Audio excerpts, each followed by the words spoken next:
ከለታት አንድ ቀን ነብዩ መሐመድ ሰለላሁ ዐለይሂ ወሰለም ሰሐቦቻቸው ጋር አብረው ተቀምጠው ሳሉ አንድ ሰው ብቅ አለ። ያ ሰው በጣም እድሜው የገፋ ሰው ነው።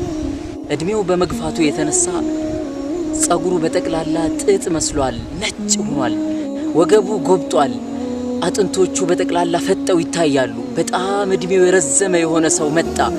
ከዛም ሰሐቦችን አልፎ ረሱል ሰለላሁ ዐለይሂ ወሰለም ፊት ለፊት ቆመና ያ ረሱላህ አላቸው። ጥያቄውን ሲቀጥል እንዲህ ብሎ ነበር። አንድ ሰው አለ እድሜው በጣም የገፋ ነው። እድሜዎቹን በጠቅላላ ወንጀል ሲሰራባቸው የኖረ ትንሽም ትሁን ትልቅም ወንጀል ምንንም ሳያስቀር ሲሰራ የኖረ ወንጀልን ሁሉ የተባለ ወንጀልን ሰርቷል። ምናልባትም ወንጀሉ እዚሽ ምድር ላይ ብትፈስ ኖሮ የምድር ሰዎችን በጠቅላላ በወንጀሉ ያካብ ነበረ። ታዲያ ለዚህ ሰው ምህረት ይገባዋል?